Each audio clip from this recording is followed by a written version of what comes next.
Si piensas que en este video se va a hablar de la cantidad de muertos, de las batallas heroicas que desempeñó el ejército boliviano o de cuánto duró la guerra del Chaco, pues no. Para eso están los libros de historia y Wikipedia. La verdadera pregunta que nos haremos hoy es: ¿qué esconden las lágrimas que se derramaron por la guerra del Chaco?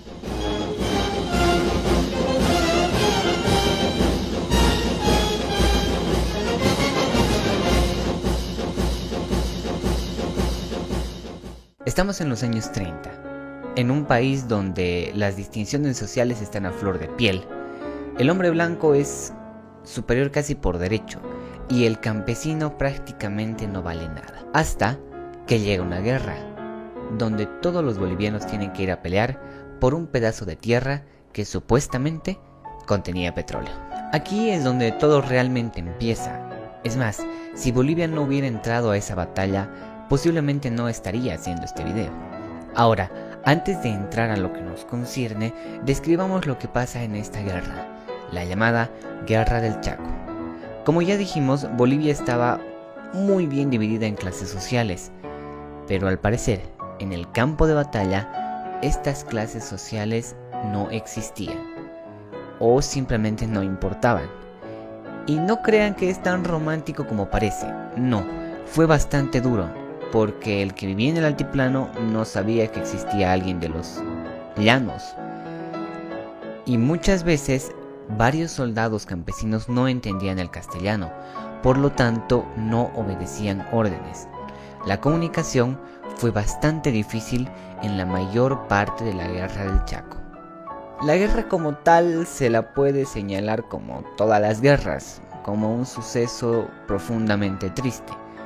Pero lo interesante es lo que pasa después de la guerra, los efectos que traen estos soldados que vuelven a su país después de la guerra del Chaco. Para entender lo que sucede después de la guerra del Chaco, vamos a dividir el video en dos partes: los efectos políticos sociales y los efectos culturales sociales. La verdad, en esta parte yo quería llamarlo efectos políticos y efectos culturales, pero coincidamos que los efectos tanto políticos como culturales inciden sobre la sociedad, por tanto también son sociales. Así que terminé llamándolos políticos sociales y culturales sociales. Efectos políticos sociales. Uno de los principales efectos políticos sociales que podemos mencionar es la creación de una noción de conciencia nacional boliviana. ¿A qué me refiero con esto? Si bien todos nacían en Bolivia, y obviamente lo siguen haciendo, no todos tenían esa concepción de una Bolivia junta, no todos tenían la idea de la diversidad que representaba Bolivia. Todos vivían en su burbujita, el del campo por acá, el del altiplano por allá, el Camba por acá, principalmente porque Bolivia en este tiempo no tenía caminos carreteros y era muy difícil que los departamentos se interconecten entre sí. Pero al llegar a la guerra del Chaco, al compartir el campo de batalla todos juntos, nace esa noción de que Bolivia debería estar unida, de que Bolivia tiene que expandirse. En ese momento se crea la noción de que Bolivia no solo es La Paz, no solo es Santa Cruz, no solo es Cochabamba. Bolivia comienza a ser una nación de 9 departamentos con diversidad cultural en todo su esplendor. Con esta conciencia nacional que adquiere el país, obviamente se cambia el monopolio entre liberales y conservadores que regía en el país hasta este punto.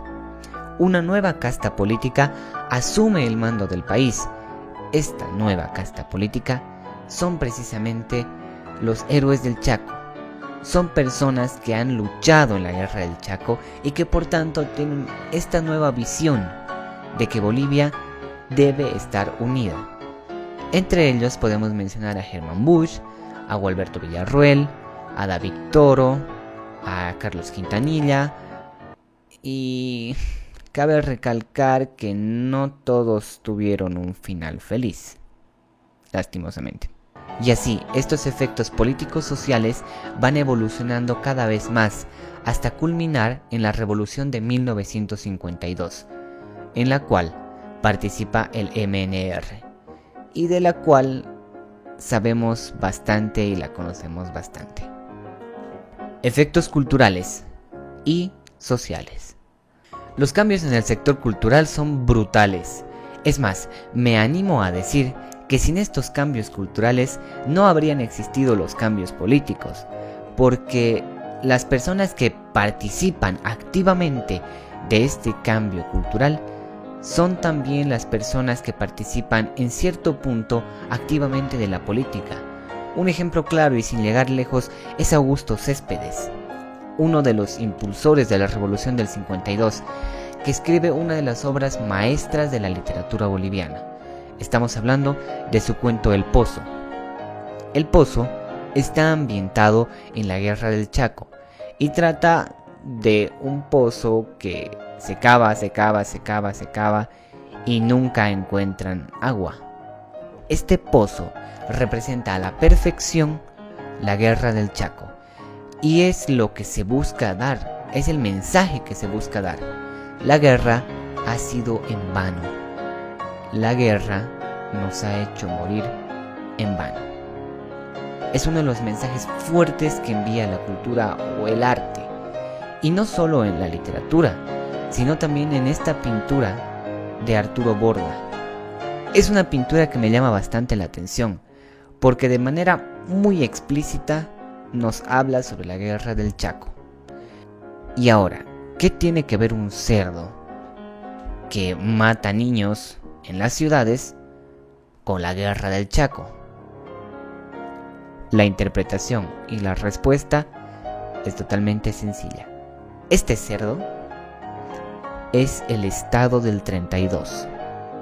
Este cerdo representa a todo ese Estado que ha mandado a los jóvenes a luchar en la Guerra del Chaco. ¿Por qué?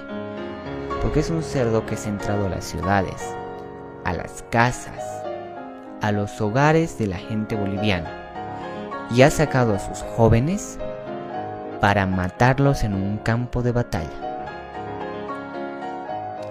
Ha quitado a Bolivia a personas, a jóvenes de 18, 15, 20 años para mandarlos a la guerra.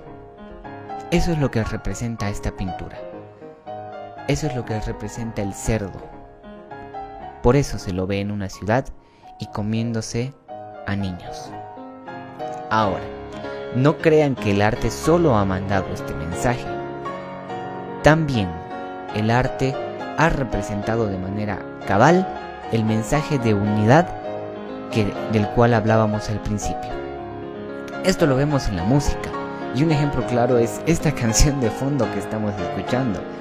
Pertenece al maestro Simeón Roncal y es una mezcla de la música culta, de la música de estudio, de la música clásica, podríamos decir, con el folclore boliviano, que en ese entonces era considerado lo peor, la música más baja, la cueca. La cueca que se tocaba en antros, que se tocaba en chicherías, esa música es la que se mezcla con la música culta. No solo es Simeón Roncal el que hace esta fusión, esta mezcla de la música blanca con la música autóctona, sino también el maestro Adrián Patiño, con su canción Kunusquiwa, una canción que representa a la perfección esta mezcla. Ritmos sublimes que se tocan con instrumentos nacionales. Es la música blanca representada en los instrumentos que tocaba el indio, que tocaba el campesino. Este mensaje no solo está presente en la música, y no solo en cambios como este o en fusiones como esta. También tenemos esta pintura de Cecilio Guzmán de Rojas. Quisiera que la admiremos un poco mejor.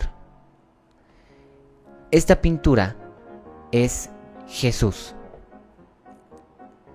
pero es Jesús con los ojos chinos, es Jesús con la piel morena, es Jesús con telas nativas. Es la representación de lo que vale el campesino en ese entonces, o de lo que empezaba a valer. Cecilio Guzmán de Rojas nos da un mensaje claro. El campesino cuenta. El campesino sí debe importar. porque como habíamos dicho al principio, Bolivia tiene clases sociales bastante definidas en esta etapa. El campesino representaba por lo menos el 65% de la población total de Bolivia, y sin embargo, no votaba, no decidía y simplemente se dedicaba a cultivar. Hasta la Guerra del Chaco, la cual nos manda un mensaje bastante claro y fuerte. El campesino sí cuenta. El campesino sí debe tomar decisiones. Y por eso todo este proceso culmina, de cierta forma, en la Revolución de 1952 y la famosa frase de "la tierra es de quien la trabaja". Uno de los mensajes fuertes que nos da la Guerra del Chaco es ese. El campesino sí importa. Y muy por delante de todo lo que hemos hablado está ese mensaje. Es de lo que realmente se debería hablar, y no de los muertos, no de cuánto duró la guerra, no si hemos tenido batallas heroicas o no, porque siendo sinceros la Guerra del Chaco ha sido una pérdida de tiempo. ¿Cuánto petróleo se ha encontrado en el Chaco? ¿Cuántas vidas le ha costado a Bolivia la Guerra del Chaco? Y sí, ha traído cosas buenas como este tipo de mensajes, pero es triste que hayamos tenido que pasar una guerra para darnos cuenta que Bolivia es más allá de lo que nosotros podemos ver en nuestras narices. Hasta aquí el video de hoy. Dicen por ahí que vienen un montón de sorpresas, así que dale like a la página y no te pierdas ninguna novedad. Soy Julio Torrico y nos vemos en otro video. Chao, chao.